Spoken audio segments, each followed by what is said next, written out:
బైబిల్లో యోహాను రాసిన 2వ పత్రిక 9వ వచనంలో ఇలా ఉన్నది, క్రీస్తు బోధయందు నిలిచి ఉండగా దానిని విడిచి ముందుకు సాగు ప్రతివాడును దేవుని అంగీకరింపని వాడు. ఎవరంట? క్రీస్తు బోధయందు నిలిచి ఉండాలి. అలా కాకుండా దాన్ని విడిచిపెట్టేసి ముందుకెళ్ళిపోతున్నానులే, నేను బాగానే ఉన్నానులే అనుకుంటూ వెళ్ళిపోతే వాళ్ళు దేవుణ్ణి అంగీకరించినట్లు కాదని బైబిల్ చెప్తుంది. అయితే చాలామంది సొంత జ్ఞానాన్ని అనుసరించుకుని యేసుక్రీస్తు వారు చెప్పిన మాటలు కూడా పక్కన పెట్టేసి ముందుకెళ్ళిపోతున్నారు ఈ రోజుల్లో. ఆయన అనేక బోధలు చేశారు, అనేక విషయాలు చెప్పారు. కానీ వాటిలోంచి మనం ఒక విషయాన్ని ధ్యానం చేద్దాం ఈ సమయంలో. అదేంటంటే యోహాను సువార్త 3వ అధ్యాయము 5వ వచనంలో ఇలా ఉంది, ఒకడు నీటి మూలంగాను ఆత్మ మూలంగాను జన్మించితేనే కానీ దేవుని రాజ్యంలో ప్రవేశింపలేడని నీతో నిశ్చయంగా చెప్తున్నానని యేసుక్రీస్తు వారు స్వయంగా చెప్తున్నారు ఇక్కడ. ఒకడు నీటి మూలంగా ఆత్మ మూలంగా జన్మించాలి. నీటి మూలంగా జన్మించడం అంటే నీటిలో బాప్తిస్మం తీసుకోవడం. అయితే ఆత్మ మూలంగా జన్మించడం కూడా ఉంది అంటే పరిశుద్ధాత్మను పొందుకోవడం. చాలామంది నేటి దినాల్లో మాకు చాలా వాక్య జ్ఞానం ఉంది అని భావిస్తూ కొంచెం పొరపాటు పడి మేము పరిశుద్ధాత్మ పొందుకోవడం అంటే సపరేట్గా పొందుకోవక్కర్లేదు, బాప్తిస్మం తీసుకున్నామంటే చాలు, ఇంకా బాప్తిస్మం తీసుకున్న వెంటనే పరిశుద్ధాత్మ మాలోకి వచ్చేస్తుంది అని చెప్పేసి అనేక మంది పొరపడుతున్నారు. దీనికి ఆధారం ఏంటంటే యేసుక్రీస్తు వారు బాప్తిస్మం తీసుకున్నప్పుడు ఆయన అన్నిటిలోంచి బయటికి రాగానే ఆయన మీదకి పావురం వలె పరిశుద్ధాత్మ వచ్చింది కదా, అలాగే నేను బాప్తిస్మం తీసుకున్నా కూడా, ఎవరు బాప్తిస్మం తీసుకున్నా కూడా పరిశుద్ధాత్ముడు వచ్చేస్తాడు అనేసి వాళ్ళు భావిస్తున్నారనమాట అనేక మంది. ఇక్కడ మనం ఆలోచిస్తే అసలు బాప్తిస్మం ఎందుకు తీసుకోవాలి? పాప క్షమాపణ నిమిత్తం మారు మనసు పొంది. మరి యేసుక్రీస్తు వారు ఎందుకు తీసుకున్నారు? ఆయన ఏమైనా ఆయనకి పాప క్షమాపణ మారు మనసు పొంది తీసుకున్నారా? కాదు కదా. ఆయన మాదిరి చూపిస్తున్నారు. ఆయన చెప్పారు నీటి మూలంగా ఆత్మ మూలంగా జన్మించాలి. చెప్తే సరిపోద్దా? మాదిరి చూపించొద్దా? ఇదిగోండి, అందుకే నేను చెప్పింది చేస్తున్నానని చెప్పేసి మాదిరికరంగా ఆయన నీటి ద్వారా బాప్తిస్మం తీసుకున్నారు. వెంటనే పరిశుద్ధాత్మ ఆయన మీదకి రాలడం అంటే పరిశుద్ధాత్మతో కూడా ఖచ్చితంగా ఒక ప్రతి విశ్వాసి నింపబడాలి అని మాదిరి చూపించడం కోసం అక్కడ పరిశుద్ధాత్మ అనుభవం కూడా మనకి తేటతెల్లంగా కనబడుతుంది. ఎందుకంటే ఆయనకి ఏమైనా స్పెషల్గా అప్పుడే పరిశుద్ధాత్మ పొందుకున్నారా కొత్తగా? ఆయనకి పరిశుద్ధాత్మ లేదా? అప్పటి వరకు పరిశుద్ధాత్మ లేకుండా నార్మల్ వ్యక్తి ఆయనకి ఆల్రెడీ ఆయన కొలతలేని ఆత్మ కలిగిన వారు మన ప్రభులు వారు. ఆయన కొత్తగా అప్పుడే పరిశుద్ధాత్మ స్పెషల్గా పొందుకోవాలా? కాదు కదా. మనకి మాదిరి చూపించడం కోసం చేశారు ఆయన ఈ లోకంలో ఉన్నప్పుడు ప్రార్థనలు యాచనలు చేశారని బైబిల్లో ఉంది. అలాగే ఆయన రాత్రంతా ప్రార్థనలో గడిపేవారని ఇలా అనేక విషయాలు బైబిల్లో ఆయన కోసం చెప్పబడ్డాయి. ఆయన ప్రార్థనలు యాచనలు కన్నీటి ప్రార్థనలు చేయకపోతే ఆయన అనుకున్న కార్యాలు జరగవా? కాదు కదా. ఆయన సర్వ సృష్టికర్త. ఆయన కలుగునుగా కంటే సమస్తము సృష్టించబడింది. కానీ ఆయన ప్రతీదీ మనకు మాదిరిగా చూపించారంతే. అపోస్తుల కార్యములు 1వ అధ్యాయము 4వ వచనం 5వ వచనం మనం గమనిస్తే ఇక్కడ 5వ వచనంలో స్పష్టంగా యేసుక్రీస్తు వారు ఏం చెప్తున్నారు? యోహాను నీళ్లతో బాప్తిస్మం ఇచ్చాను, కానీ కొద్ది దినములోగా మీరు పరిశుద్ధాత్మలో బాప్తిస్మం పొందుదురనెను. అంటే ఆల్రెడీ బాప్తిస్మం తీసేసుకుంటే వెంటనే వాళ్ళకి పరిశుద్ధాత్మ వచ్చేస్తే మరి స్పెషల్గా ఇక్కడ ఎందుకు చెప్పాలి యేసుక్రీస్తు వారు? కాదు. ఎందుకంటే అది వేరే అనుభవం, ఇది వేరే అనుభవం, ప్రత్యేక అనుభవాలు. రెండు సెపరేట్గా పొందుకోవాల్సిందే, 2 స్టెప్పులు ఎక్కాల్సిందే. అంతేకాని ఈ స్టెప్ ఎక్కేసానంటే 2 ఎక్కేసినట్లు కాదు. అలా అయితే మీరు ఆల్రెడీ యోహానిచ్చిన బాప్తిస్మం తీసేసుకున్నారు కాబట్టి మీలో పరిశుద్ధాత్మ ఉందిరా అబ్బాయి, మీరు నడిచేయండి అని చెప్పొచ్చు యేసుక్రీస్తు వారు. కాదు. ఆయన చెప్తున్నారు, నేను వేరొక ఆదరణకర్తను నేను పంపిస్తాను, ఆ ఆదరణకర్తను మీరు పొందుకోవాలి. కనిపెట్టండి అయ్యా, మీరు ప్రార్థించండి, పరిశుద్ధాత్మ చేత నింపబడతారు, మీరందరూ కనిపెట్టండి అని చెప్పేసి యేసుక్రీస్తు వారు ఆనాడు శిష్యులకు చెప్పారనమాట. శిష్యులకు ఆజ్ఞాపించారు, చెప్పారు, మీరు చేయండి ఇలాగా, పరిశుద్ధాత్మ పొందుకునే వరకు పట్టణాన్ని విడిచి వెళ్ళొద్దు.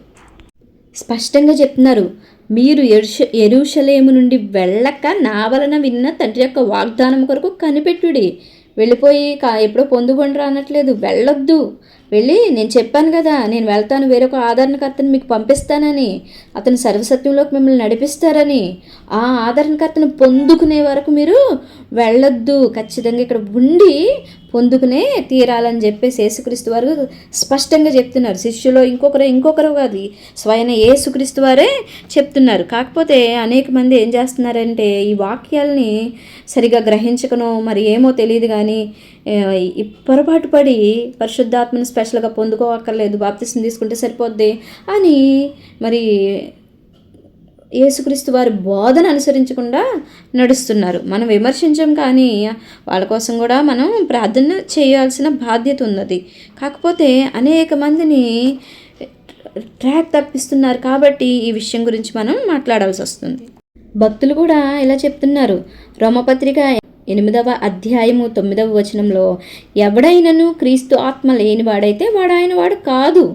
వారు అనుభవం గుండా వెళ్ళి ఉన్నారు కాబట్టి వారు స్పష్టంగా తెలుసు కాబట్టి చెప్తున్నారు. ఇక్కడ ఎవడైనాను క్రీస్తు ఆత్మ లేనివాడైతే వాడు క్రీస్తువాడు కాడని చెప్తున్నారు. దేవుణ్ణి ఎలా ఆరాధించాలో కూడా యేసుక్రీస్తు వారు చెప్తున్నారు. దేవుడు ఆత్మ కనుక ఆయనను ఆరాధించేవారు ఆత్మతోనూ సత్యంతోనూ ఆరాధింపవలను. నీవు ఆత్మతోనే నింపబడకుండా ఉండి ఆత్మ అక్కర్లేదు, ఆత్మ లేదు, ఏమీ లేదనుకుంటే ఇంకా ఆత్మతో ఎలా ఆరాధించగలుగుతావు? ఎలా?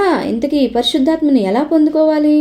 బాప్తిస్మం తీసుకుంటేనే పరిశుద్ధాత్మని పొందుకుంటామా? లేదు, బాప్తిస్మం తీసుకోక ముందు కూడా పరిశుద్ధాత్మతో నింపబడవచ్చు. కాకపోతే బాప్తిస్మము, పరిశుద్ధాత్మను పొందుకోవడం, ఈ 2 మెట్లు కంపల్సరీ ఎక్కాల్సిందే. బైబిల్లో లూకా సువార్త 11వ అధ్యాయము 13వ వచనంలో ఇలా ఉన్నది, పరలోకమందున్న మీ తండ్రి తన్ను అడుగు వారికి పరిశుద్ధాత్మను ఎంతో నిశ్చయముగా అనుగ్రహించినన్ను. ఇక్కడ ఏం చేయాలి? అడగాలి. ప్రభా, నన్ను నీ పరిశుద్ధాత్మతో నింపువయ్యా, నింపు తండ్రి అని అడిగితే ఎంతో నిశ్చయంగా నువ్వు అడగాలి. కానీ దేవుడు ఎంతో నిశ్చయంగా తన పరిశుద్ధాత్మతో నిన్ను నింపుతారు. సింగిల్గా నువ్వు ప్రార్థన చేసుకుంటూ అడిగినా పరిశుద్ధాత్మతో దేవుడు నింపుతారు. లేదు, సంఘంగా కూడి అనేక మందిగా కూడి ఏక మనసుతో ఏకాత్మతో, ఆనాడు అపోస్తులు సంఘంగా కూడి ఎలా ఏక మనసుతో ఎడతెగక ప్రార్థన చేశారు, అలా ఎడతెగక ప్రార్థన చేస్తూ సంఘంగా కూడి అడిగినా కూడా దేవుడు తన పరిశుద్ధాత్మతో నింపుతారు. ఎడతెగక పొందుకునే వరకు కూడా ప్రభా పరిశుద్ధాత్మతో నింపుమని మీరు పొందుకునే వరకు రోజు దేవుణ్ణి అడిగితే ఖచ్చితంగా దేవుడు పరిశుద్ధాత్మతో మిమ్మల్ని నింపుతారు.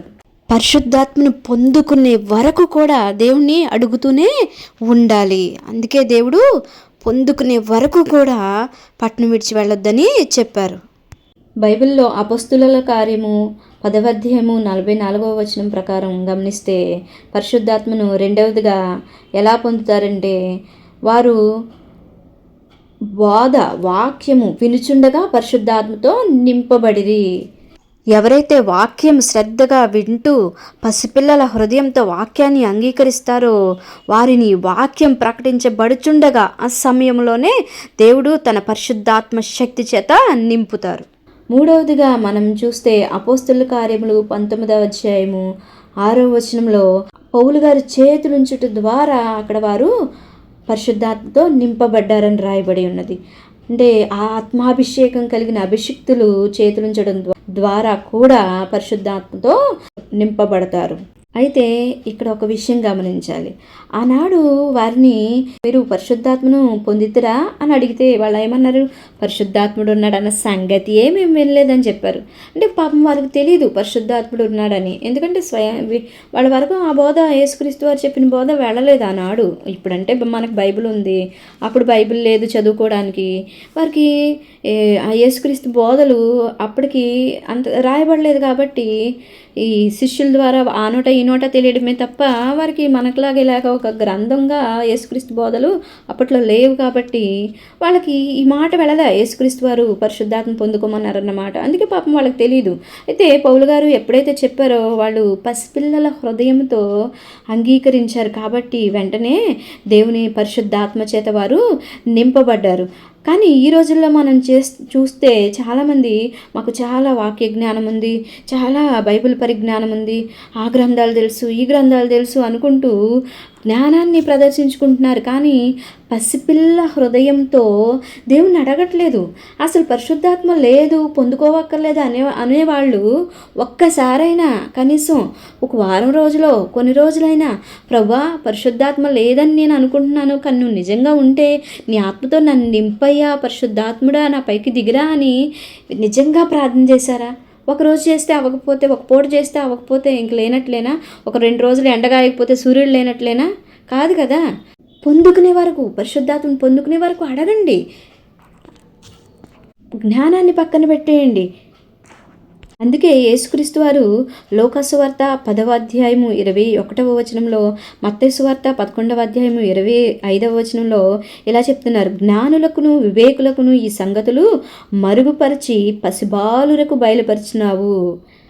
చూసారా, జ్ఞానం అంటే కొన్ని సంగతులు బయలుపరచబడవు. పసిబాలురు హృదయం కలిగి యేసుక్రీస్తు వారు చెప్పిన మాటను చెప్పినట్లుగా తీసుకోగలిగినప్పుడు, అట్లాంటి హృదయం ఉంటే ఈ సంగతులు బయలుపరచబడతాయి, గ్రహించగలుగుతావు నీవు.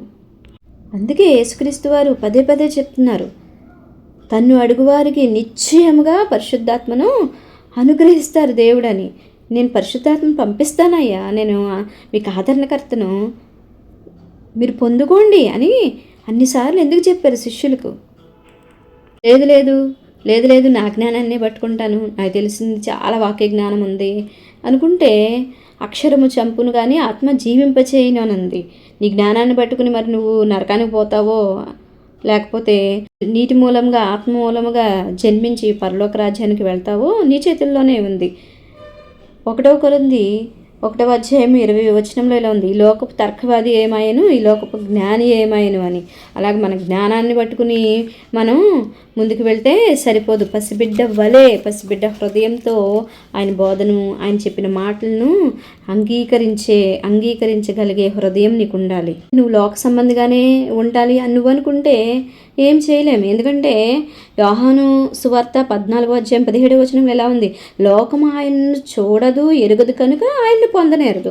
లోకానికి తెలియదు, సో వాళ్ళు పొందలేరు. కానీ నీకు తెలుసు కదా, యేసుక్రీస్తు వారు స్వయంగా చెప్పారు, బైబిల్లో రాసి పెట్టారు కదా, మరి నువ్వెందుకు ఇంకా లోకం వలే లేదు కాదు అని అనుకుంటావు? ఇక్కడ వాళ్ళైతే తెలీదు, సో పొందుకోరు. నీకు తెలుసు కదా, చెప్తున్నారు, బైబిల్ స్పష్టంగా యేసుక్రీస్తు వారే చెప్తున్నారు కదా. ఇంకా ప్రకృతి సంబంధిగానే ఉంటావంటే నీ ఇష్టమే. ఎందుకంటే 1 కొరింథీ 2వ అధ్యాయము 14వ వచనంలో బైబిల్ ఎలా సెలవిస్తుంది, ప్రకృతి సంబంధి అయిన మనుష్యుడు దేవుని ఆత్మ విషయములను అంగీకరింపడు, అవి అతనికి వెరితనముగా ఉన్నవి, అవి ఆత్మానుభవము చేతనే వివేచింపదగును కనుక అతడు వాటిని గ్రహింపచాలడు.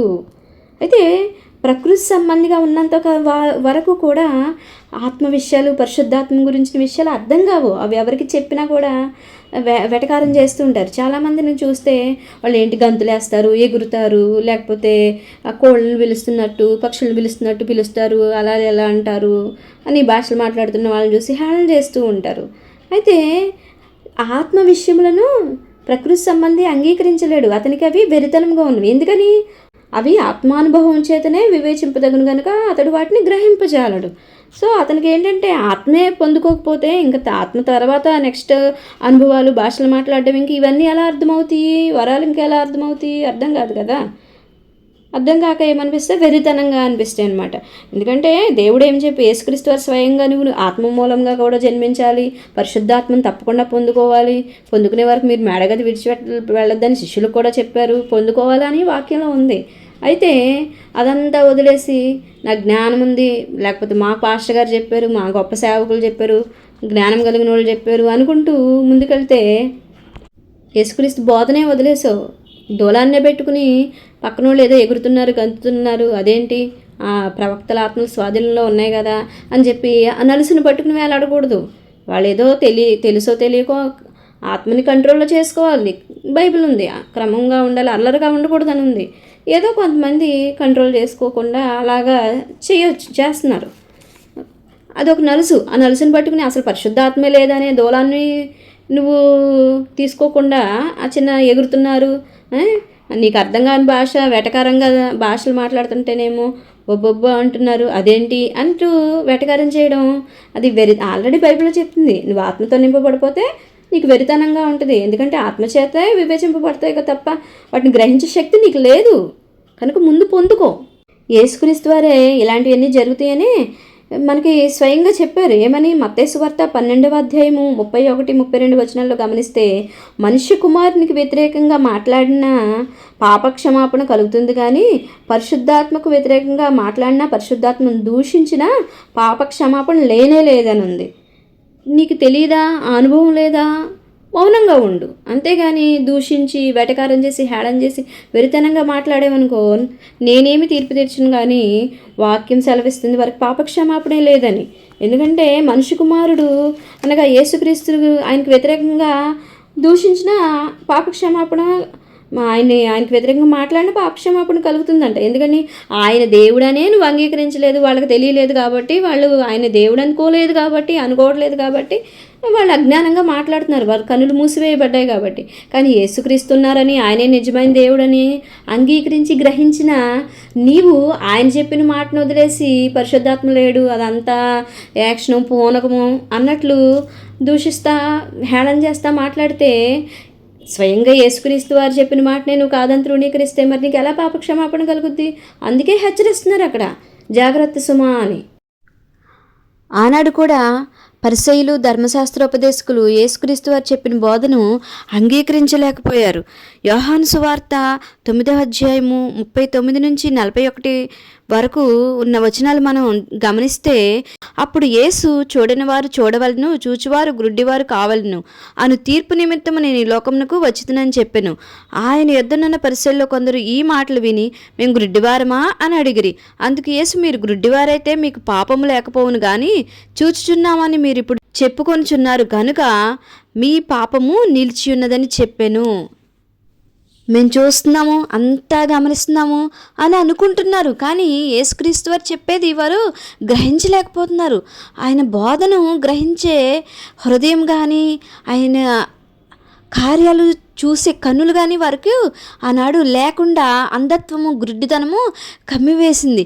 అంతేకాకుండా అక్కడ యేసుక్రీస్తు వారు వారి కోసం ఇంకొకటి చెప్తున్నారు, మీరు జ్ఞానమన్న తాళపు చెవిని ఎత్తుకొని పోతిరి, మీరు లోపల ప్రవేశింపరు, ఇతరులను ప్రవేశింపనివ్వరు, అనగా ప్రవేశించు వారిని అడ్డగింతుడని చెప్పాను. ఎందుకంటే మా జ్ఞానం ఉంది, మాకు సమస్త ధర్మశాస్త్రము తెలుసు, ఈయనేంటి ఆ నజరేతు నుంచి వచ్చాడు, ఈయనకి ఏం తెలుసు అని చెప్పి ఈయన్ని యేసుక్రీస్తు వారిని తోలనాడుతూ వాళ్ళు ఏం చేస్తున్నారంటే, అసలైన జ్ఞానాన్ని తెలుసుకోకుండా కన్నులు మూసివేయబడి జ్ఞానాన్ని తృణీకరించేసి వాళ్ళు వెళ్ళట్లేదు సరి కదా, వెళ్ళే వారిని కూడా వెళ్ళనివ్వట్లేదట. ఆదిమ సంఘం ప్రబలుతున్న దినాల్లో పౌలు గారు కూడా ఏం చేశారు? ఆయన ధర్మశాస్త్ర పండితుడు, అపారమైన జ్ఞానం కలిగిన వ్యక్తి. నాకు చాలా జ్ఞానం ఉంది, కానీ విశ్రాంతి దినాన్ని పాటించని ఈ యేసుక్రీస్తుని వీళ్ళేంటి మెస్సయ్య అంటున్నారు అని చెప్పేసి తన జ్ఞానాన్ని పట్టుకుని ఆనాడు సంఘాన్ని హింసించడం మొదలుపెట్టాడు. హింసించడానికి బయలుదేరాడు. తన సంఘాన్ని హింసిస్తున్న అతన్ని దేవుడు, మన ప్రభు అయిన యేసుక్రీస్తు వారు శిక్షించలేదు. ఎందుకంటే అతని కన్నులు మూసివేయబడ్డాయి. మన ప్రభు అత్యంత కృపగలవాడు, దయాళుడు కనుక అతన్ని శిక్షించక రక్షించుకున్నారు. ఏనాడైతే అతను తన జ్ఞానాన్ని పక్కన పెట్టి సర్వాన్ని వదిలి పిల్లవాని వలె ఆయన సన్నిధిలో ప్రార్థించడం మొదలుపెట్టారో, అప్పుడు యేసుక్రీస్తు వారు తన భక్తుడైన అననీయాని ఆయనకి ప్రార్థన చేయమని చెప్పి అక్కడికి పంపడం జరిగింది. పంపినప్పుడు ఎప్పుడైతే పరిశుద్ధాత్మను పొందుకున్నారో అతని జ్ఞానం వలన మూసుకొని పోబడిన కన్నులు, ఆ గ్రుడ్డితనము పోయి ఆ పొరలు, జ్ఞానాంధకారం అనే పొరలు రాలిపోయి అసలైన సత్యాన్ని, అసలైన నిజాన్ని గ్రహించుకోగలిగిన కన్నులు తెరవబడ్డాయి. అట్లాంటి మనసు దేవుడు అనుగ్రహించాడు. ఎప్పుడైతే పరిశుద్ధాత్మతో నింపబడ్డాడో ఆ గుడ్డితనం అనేది తొలగిపోయింది. ఆ పొరలు, జ్ఞానపు పొరలు రాలిపోయాయి. ఏ అజ్ఞాన అంధకారం అంతా రాలిపోయింది. ఈ రోజుల్లో కూడా అనేక మంది వాక్యం అంతా తెలుసు అనుకుంటున్నారు, కానీ చూడట్లేదు, అక్కడ గ్రహించట్లేదు. నీ జ్ఞానాన్ని నువ్వు పక్కన పెట్టి పసిపిల్ల వాని వలె దేవుని సన్నిధిలో నువ్వు ఎప్పుడైతే అడుగుతావో అప్పుడే దేవుని ఆశ్చర్యకార్యాలు, ఆయన పరిశుద్ధాత్మ శక్తిని నువ్వు అనుభవించగలుగుతావు. చూడలేని కన్నులు ఉన్నాయేమో, ఒకసారి దేవుని దగ్గర మోకరించి అడిగితే తప్పేముంది? ప్రభా, నా కన్నులు తెరవయ్యా, నీ ధర్మశాస్త్రంలోంచి, నీ వాక్యంలోని ఆశ్చర్యమైన కార్యాలు నేను చూడలేకపోతున్నానేమో, ఆశ్చర్యమైన సంగతులు చూడలేకపోతున్నానేమో, నువ్వు చెప్పిన బోధ నేను గ్రహించుకోలేకపోతున్నానేమో అని దేవుణ్ణి అడుగు వారికి, తన్ను అడుగు వారికి ఎంతో నిశ్చయముగా పరిశుద్ధాత్మను అనుగ్రహిస్తానని దేవుడే స్వయంగా యేసుక్రీస్తు వారే చెప్పారు కదా. కాబట్టి ప్రియ సహోదరి సహోదరులారా, యేసుక్రీస్తు వారు చెప్పిన బోధ యందు నిలిచి మనము అజ్ఞానుల వలె, అంధకారుల వలె కాక, ఆయన మాటల యందు నిలిచి, బోధ యందు నిలిచి పరలోక రాజ్య వారసులుగా తయారవుదాము, పరలోక రాజ్యానికి అర్హులుగా మారుదాము. ఎందుకంటే ఒకడు నీటి మూలముగా, ఆత్మ మూలముగా జన్మించితేనే కానీ పరలోక రాజ్యంలో ప్రవేశింపనేరడు అని స్వయం యేసుక్రీస్తు వారే చెప్తున్నారు. కనుక ఈ సమయంలో ఆత్మ లేదనే ఒకవేళ పొరపాటులో నువ్వు ఉన్నావేమో, పొరపాటు పడుతూ నీవు ఉన్నావేమో, ఎవరో నిన్ను అలా నడిపిస్తే ఆ ఆలోచనతోనే, ఆ మనసుతోనే నువ్వు అలా కంటిన్యూ అవుతున్నావేమో. కనుక ఒకసారి ఆలోచించు. నీకు ఇష్టమైన ఒక సేవకులను, నాయకులను ముందు పెట్టుకుని యేసుక్రీస్తు వారు చెప్పిన మాటను తృణీకరించి ఆయన రాజ్యానికి వెళ్లకుండా అర్హతను కోల్పోతావా? ఆ ఇష్టాన్ని కాకుండా యేసుక్రీస్తుని, వాక్యాన్ని ముందు పెట్టుకుని ఆ యేసుక్రీస్తు బోధ యందు నిలిచి నువ్వు పరలోక రాజ్యానికి వెళ్తావా? నిర్ణయించుకో. ఈ సమయంలో కళ్ళు మూసుకొని ప్రార్థనలో ఏకీభవించండి. సర్వ సృష్టికర్త, సర్వాధికారి, ఆశ్చర్యకరుడవు, ఆలోచనకర్తవు ప్రభువా, అయ్యా యేసయ్యా, మీ నామంలో ప్రార్థిస్తున్నాం తండ్రి. అయ్యా ఇదిగో తండ్రి, అయ్యా ఈ సమయంలో ఎంతమంది బిడ్డలైతే అయ్యా ఈ వాక్యాన్ని విని ప్రభా గ్రహించి ఉన్నారో ప్రభా, అయ్యా వారి హృదయాలు మీరు తెరవమని అడుగుచున్నాను ప్రభా. ఇంతకాలము ఒకవేళ పరిశుద్ధాత్మ లేదని పొరపాటు పడుతూ జీవిస్తున్నారేమో కానీ ప్రభా, ఈ సమయంలో మీరు వారిని జ్ఞాపకం చేసుకోండి అయ్యా. ఇదిగో తండ్రి, వారి హృదయాలు తెరవండి, వారి కన్నులు తెరవండి ప్రభా. ఇంకా నువ్వు ప్రభా పరిశుద్ధాత్మ ఉన్నాడని ఎరిగి ప్రభా పొందుకోలేని వారిగా ఉంటే ఈ సమయంలో ప్రభా నీ అభిషేకంతో నింపమని అడుగుచున్నాను తండ్రి. వారి హృదయవాంఛలు తీర్చండి ప్రభా, నీ ఆత్మాభిషేకంతో నింపి అయ్యా నీ బిడ్డలుగా, నీ వారసులుగా చేయమని యేసుక్రీస్తు నామమున అడిగి పొంది ఉన్నాం తండ్రి. ఆమేన్. యేసుక్రీస్తు వారి కృపా సమాధానము సదాకాలం మీకు తోడైండునుగాక. ఆమేన్.